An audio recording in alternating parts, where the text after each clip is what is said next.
오늘도 주님 앞에 나와서 일주일의 일상을 시작하는 우리 성도님들에게 하나님의 크신 은혜와 흔들리지 않는 믿음을 주시기를 간절히 소망합니다.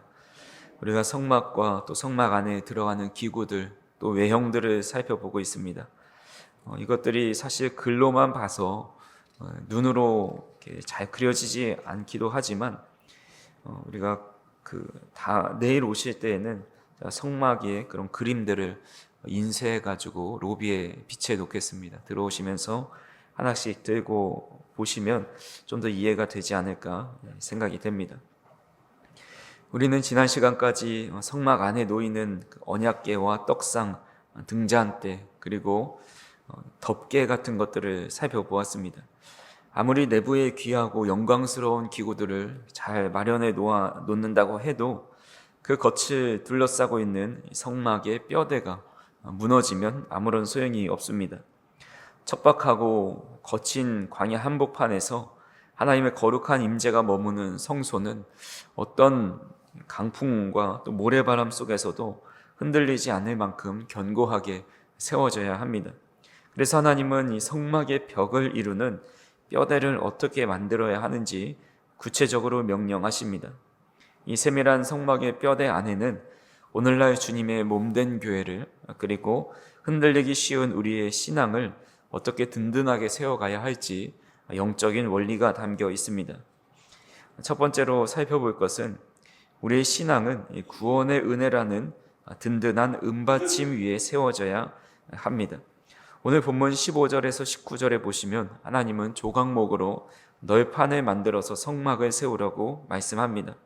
그런데 이 널판을 모래사막 맨바닥 위에 그냥 세우지 말고 19절에 이렇게 말씀합니다. 스무 널판 아래에 은받침 40개를 만들지니 이쪽 널판 아래에도 그 두 촉을 위하여 두 받침을 만들고 저쪽 널판 아래에도 그 두 촉을 위하여 두 받침을 만들지며 라고 말씀합니다. 광야의 바닥은 끝없이 빠지게 되는 푸석푸석한 모래밭입니다. 모래 위에 거대한 나무 판자를 그냥 세워둔다고 한다면 아무리 무겁고 튼튼한 나무도 거센 돌풍이 불면 금세 여지없이 쓰러지고 맙니다. 그래서 하나님은 널판당 2개씩 은을 받침을 만들어서 모래를 파고 깊이 묻은 뒤에 그 위에 널판의 촉을 단단히 끼워서 세워놓게 하셨습니다. 그러니까 이 널판이 흔들리지 않도록 뿌리를 꽉 잡아주는 기초석과 같은 역할을 합니다. 근데 성경에서 이 은이라는 것은 변함없는 대속과 구속을 상징합니다. 출애굽기 30장에 보면 이스라엘 백성들이 생명의 속전으로 하나님께 바친 것이 은 반세겔입니다. 부자라고 해서 더 내지도 않고 가난하다고 해서 덜 내지도 않은 모든 생명의 가치가 동일하다라는 그런 의미로 구원의 값을 받은 것이 은 반세겔입니다. 성막을 이루는 거대한 널판들이 바로 이 생명의 속전인 은받침 위에 굳게 서 있습니다. 이는 영적인 의미로 우리의 신앙을 지탱하는 유일한 기초가 오직 예수 그리스도의 대속과 구원의 은혜 위에 서야 한다라는 겁니다. 우리의 열심과 도덕적인 의로움, 또 직분, 세상의 재물과 성공이라는 모래 위에 우리의 신앙의 집을 짓는 것이 아니라 오직 나를 위해 십자가에서 피를 흘리신 예수 그리스도의 대속의 은혜, 값을 주고 사신 그 대속의 은받침 위에 우리의 삶의 또 신앙의 뿌리를 굳게 내릴 때에 우리는 어떤 비바람 속에서도 든든하게 버텨낼 수 있다는 겁니다. 그러기에 간절히 바라기는 흔들리는 세상의 모래를 다 걷어내시고 오직 변치 않는 십자가 은혜라는 견고한 은받침 위에 성도님들의 삶과 믿음을 든든히 세우실 수 있기를 간절히 바랍니다. 두 번째로는 우리의 신앙이 좌우로 치우치지 않는 두 촉의 균형을 잡아야 합니다. 오늘 본문 17절에 보면 하나님은 널판을 은받침과 꽉 고정시키기 위해서 이런 말씀을 합니다. 각 판에 두 촉씩 내어 서로 연결하게 하되 너는 성막 널판을 다 그와 같이 하라 라고 말씀합니다. 여기서 촉이라는 것은 맨 끝부분을 아래를 이렇게 튀어나오도록 이렇게 깎아서 만든 나무를 이렇게 깎아서 만들려고 합니다. 그래서 이 튀어나온 두 개의 촉이 은 받침 두 개의 홈을 파서 각각 깊숙이 꽂히면서 거대한 널판이 넘어지지 않도록 똑바로 설 수 있도록 고정을 시키는 겁니다. 여기서 우리가 생각해 볼 것은 이 하나의 널판에 한 개의 촉, 뾰족하게 세워서 땅에 박을 하는 것이 아니라 양쪽으로 두 개의 촉을 만들라고 하신 그 이유를 생각해 봐야 합니다. 만약 이 거대한 널판 아래에 뾰족한 촉이 정중앙에 있다면 그것은 은받침에 꽂아 세우더라도 중심을 잡기가 쉽지 않습니다. 외발로 서 있는 것보다 두 발로 서 있는 것이 더 견고하기 때문이죠. 그래서 이 두 개의 촉이 은받침 홈에 나란히 이렇게 딱 꽂히도록 맞게 끼워야 비로소 널판은 어떤 강풍에서 또 흔들리지 않고 견고하게 서게 됩니다. 성막을 든든하게 지탱하는 이 두 촉의 원리는 우리 신앙생활의 균형을 의미합니다. 우리의 믿음이 십자가의 은혜라는 은받침 위에 든든히 서기 위해서는 반드시 두 개의 촉이 나란히 영적인 균형을 이루며 서야 합니다. 신앙생활이 위태롭고 믿음이 흔들리는 가장 큰 이유 중에 하나는 어느 한쪽으로 치우쳐 있기 때문입니다. 우리의 신앙의 널판에는 이 말씀의 촉과 기도의 촉이 함께 깊이 박혀야 합니다. 성경 지식만 머리에 가득 채우고 기도에 무릎을 꿇지 않으면 교만에 빠져 쉽게 넘어집니다. 반대로 말씀의 기준 없이 뜨겁게 기도만 한다면 자신의 감정에 휩쓸리거나 신비주의로 빠져가기 쉽습니다. 뿐만 아니라 교회 안에서는 예배의 촉과 세상 속에서는 그 삶을 실천하는 삶의 촉이 균형을 이뤄야 합니다. 머리로 아는 그 믿음이 삶 속에서 행함을 통해서 나란히 박혀 있어야 굳게 설 수 있는 겁니다. 그래서 우리는 자꾸만 내가 좋아하는 것, 또 편하게 느끼는 한쪽만 계속 깊게 뻗으려고 할 때가 있습니다. 하지만 우리 하나님께서는 오늘 17절 하반절에서 성막의 모든 널판을 예외 없이 다 그와 같이 하라라고 말씀하고 있습니다. 그래서 저와 우리 성도님들이 한쪽으로 치우친 신앙이 아니라 영적인 균형을 잘 잡혀서 좌로나 우로나 치우치지 않고 견고한 기둥으로 우뚝 설 수 있기를 간절히 소망합니다. 세 번째로, 성도는 사랑의 띠로 단단히 연결되어 하나가 되어야 합니다. 각각의 널판들이 아무리 견고한 은받침 위에 두 촉으로 세워졌다 해도 치명적인 약점이 있습니다. 그것은 이 널판 하나가 그저 홀로 서 있다라는 거죠. 그래서 성막을 이루는 널판의 수를 살펴보니까 남쪽과 북쪽에 각각 20개씩, 서쪽에 8개로 총 48개의 기둥을 세웁니다. 이 거대한 판자들이 아무리 무거워도 서로 묶이지 않은 채 홀로 세워져 있다면 혹여라도 한 기둥이 무너지게 되면 나머지 기둥도 도미노처럼 쓰러지게 될 수밖에 없습니다. 그래서 하나님은 이 널판들을 하나로 단단히 묶을 수 있도록 특별한 장치를 명령하십니다. 26절부터 28절에 보시면 조각목으로 긴 띠를 만들라라고 하죠. 이 띠라는 것이 막대기를 만들어서 널판을 단단히 고정시켜라, 꿰어 묶으라라는 말씀입니다.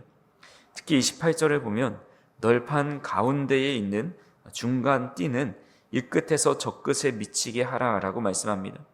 널판들의 정중앙을 꿰뚫고 지나가는 이 든든하고 긴 띠가 성막 전체를 흔들림 없이 꽉 잡아주는 척추의 역할을 하고 있는 겁니다.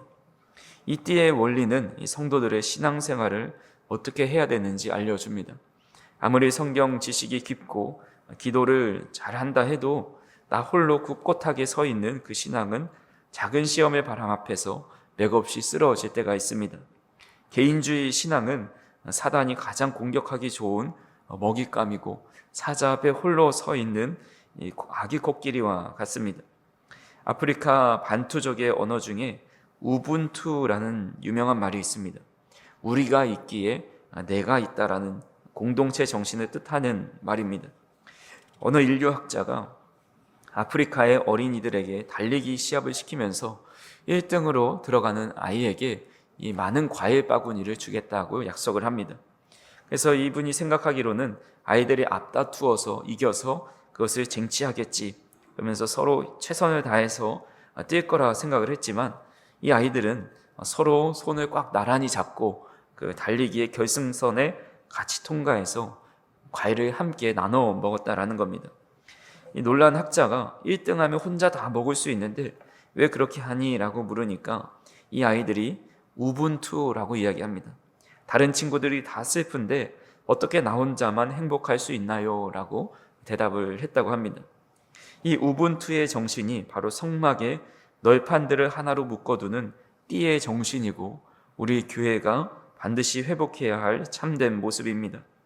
내 곁에 있는 성도가 슬픔과 환난에 쓰러져 있을 때 내가 기꺼이 손을 뻗어서 위로의 손길과 기도를 해줘서 그를 지탱해 주어야 합니다. 특별히 널판의 한가운데를 관통해서 전체를 하나로 묶는 중간띠는 보이지 않는 곳에서 우리의 마음의 중심을 관통해서 역사하시는 성령의 사역을 상징합니다.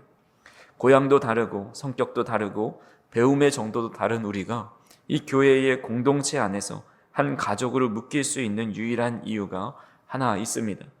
오직 예수 그리스도의 십자가의 사랑과 성령의 띠가 우리 마음의 중심을 하나로 관통하고 있기 때문입니다. 사도 바울은 에베소서 4장 3절에서 평안이 매는 줄로 성령이 하나 되게 하신 것을 힘써 지키라 라고 권면하고 있습니다. 나 혼자 거룩하고 나 혼자 잘나서 교회가 세워지지 않습니다. 내 곁에 든든한 동역자들, 때로는 연약한 지체들과 사랑의 고리로 단단하게 연결되어 있고 서로의 무거운 짐을 기꺼이 나누어지는 그런 든든한 띠가 서로에게 되어 주어야 합니다. 우리가 서로의 손을 굳게 잡고 성령의 띠로 온전히 연합하여서 연합할 때에 어떤 환난과 또 밖에서 불어오는 비바람 앞에서 무너지지 않을 수 있습니다. 말씀을 맺겠습니다. 하나님은 척박하고 매서운 광야 한복판에서 당신의 백성들과 함께 머물기 위해 가장 견고하고 흔들림 없는 성막을 세우라 말씀합니다. 세상의 거친 비바람과 환난 앞에서 무너지지 않으려면 내 능력이라는 모래를 파내고 오직 십자가의 구속의 은혜라는 견고한 은받침 위에 우리의 신앙을 굳게 뿌리내리고 세워야 합니다. 말씀과 기도 또 예배와 삶이라는 이 두 촉을 깊이 꽂아 넣어서 좌로나 우로나 치우치지 않는 영적 균형을 가져야 합니다. 무엇보다 나 혼자 꼿꼿이 서려는 영적 교만을 버리고 내 곁에 있는 지체들과 성령의 띠로 단단히 엮이고 연결되어야 합니다.